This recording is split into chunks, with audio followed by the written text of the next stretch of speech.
Hello, welcome to The Sound of Economics and another episode of the Deep Focus podcast series from Bruegel, the Brussels-based economic policy think tank. My name is Sean Gibson, I'm Bruegel's press officer. Today I'll be talking to Bruegel Senior Fellow Zsolt Darvas, who has written a research paper and indeed a Bruegel blog post on the economic forecasts of the European Central Bank. Hello, Zsolt. Hello.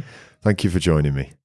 For anyone new to the podcast, this Deep Focus series is where we have a conversation with Bruegel scholars about the research that they've put together, and we try to distill the key findings. So, can probably start perhaps by explaining the importance of ECB forecasting, particularly in the current context of what's going on.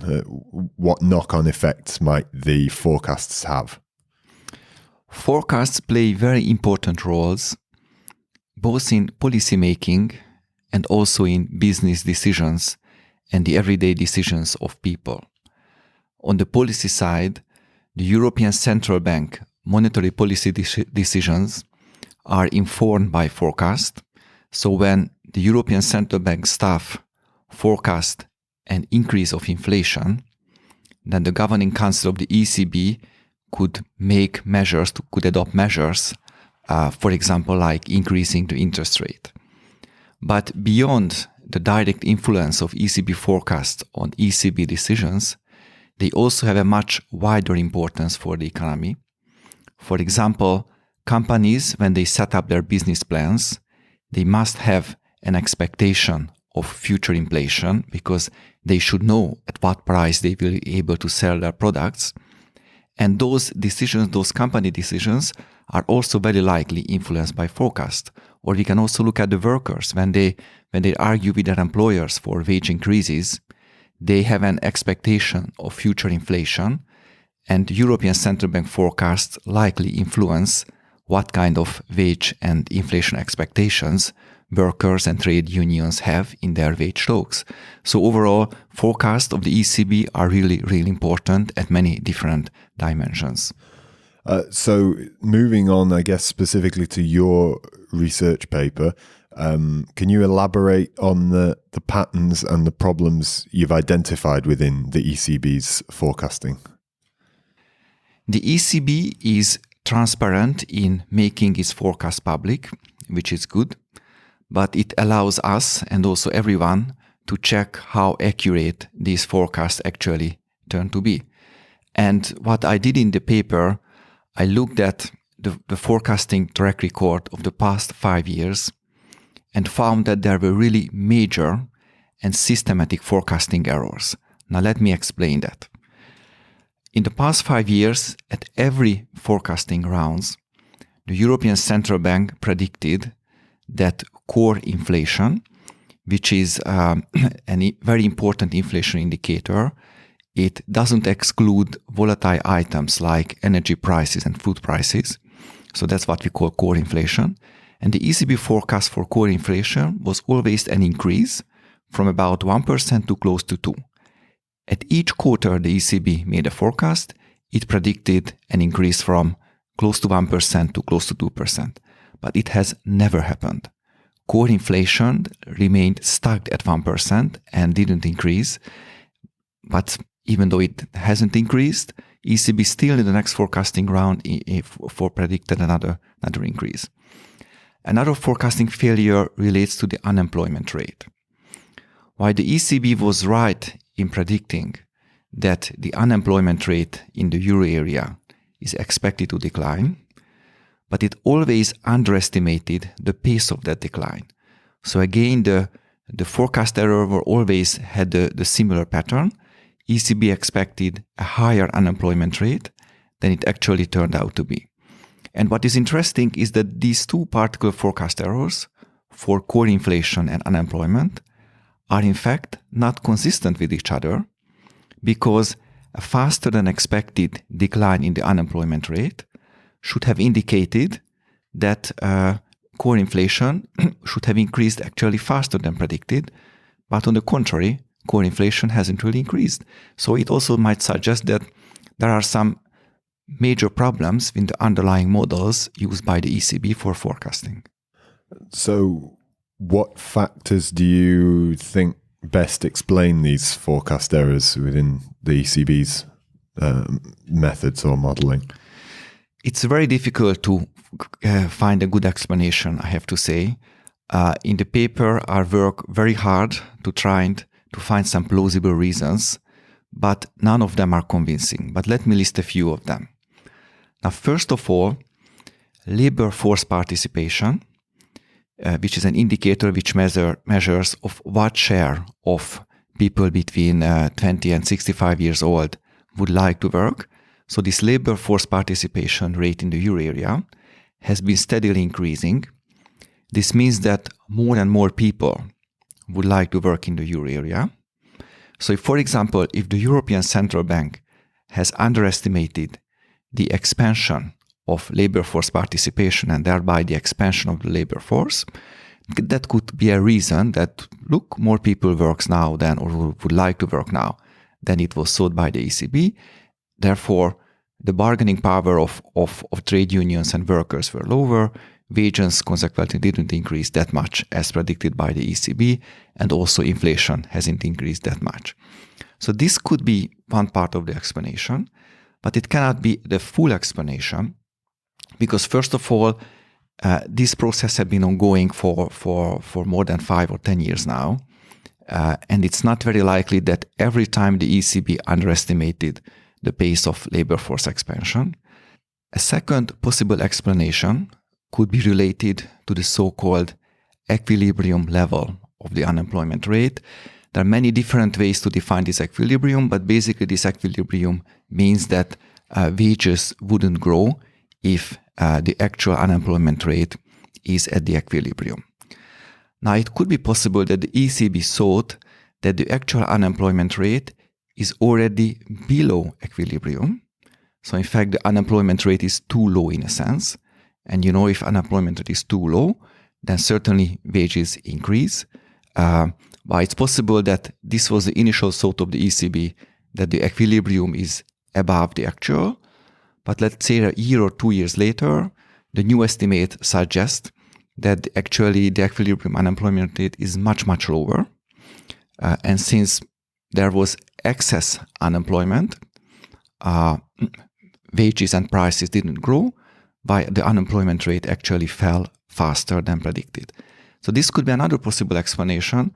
But again, if you look at the detail, in particular, we look at the real-time data which are available, they all suggest that at the time when the ECB made the forecast, the estimate for the equilibrium unemployment rate was well below the actual unemployment rate.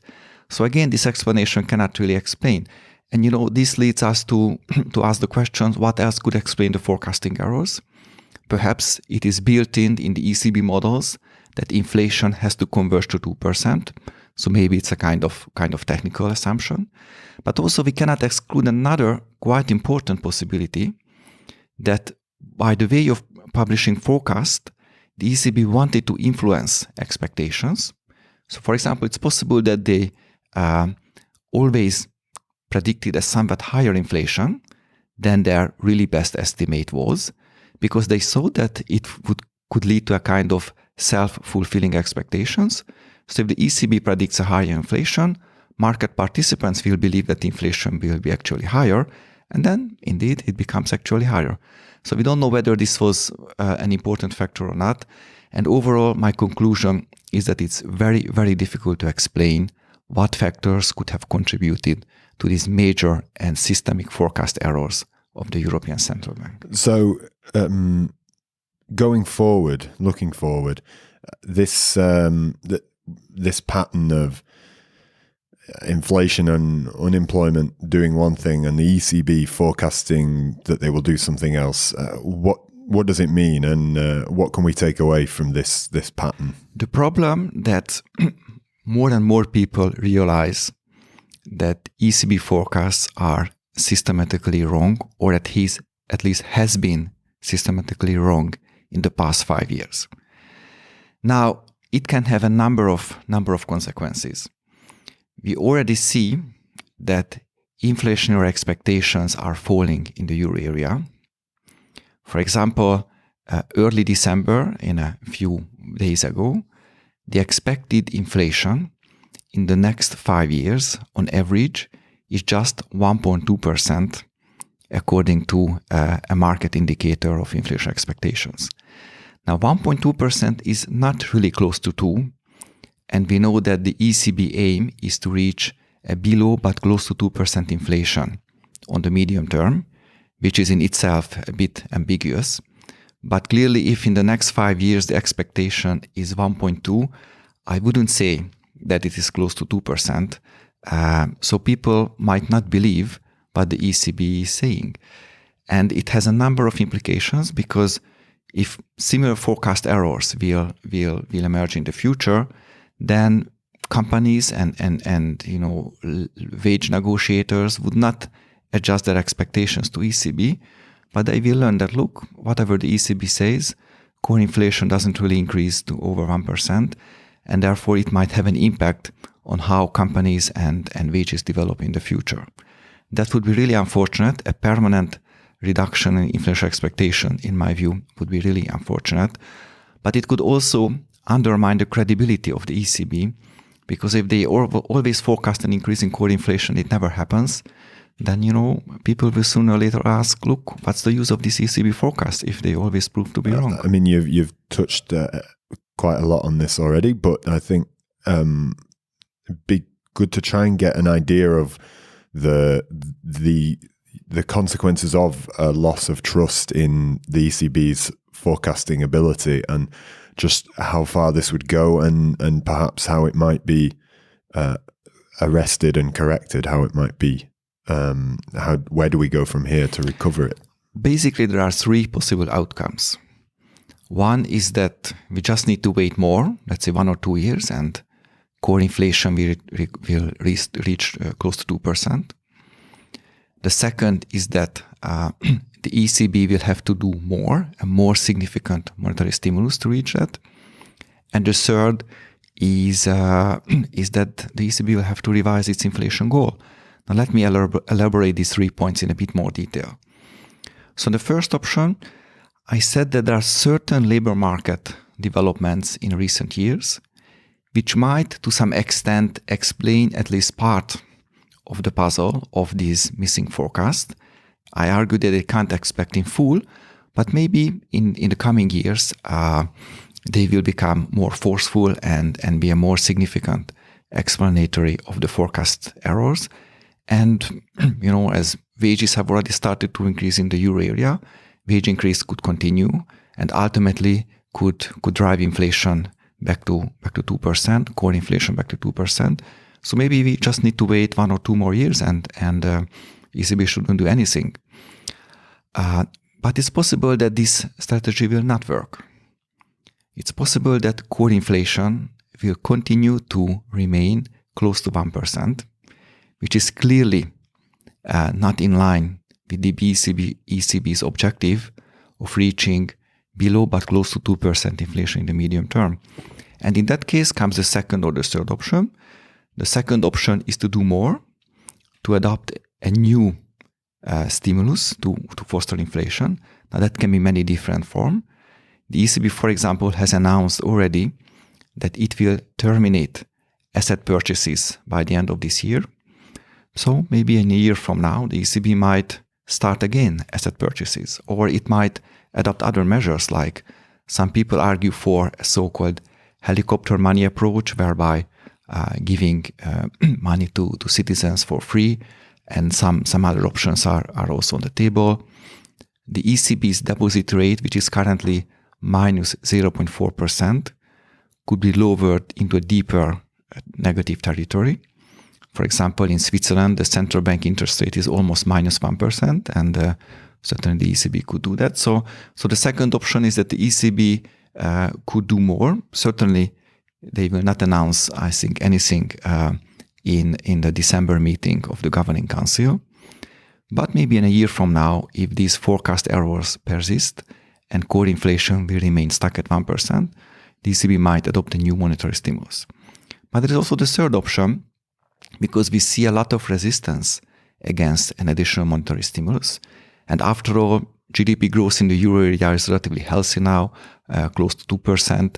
And people might ask, why the ECB wants to do a new stimulus when GDP growth is nice, unemployment is reducing, jobs are created in the economy.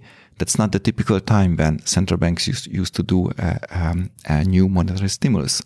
So the ECB might in fact reconsider its inflation aim of close to but below 2%. Namely, it could reduce it to a lower level and explain to the public what are the more underlying structural factors which limit the ECB's ability to lift core inflation from 1 to 2.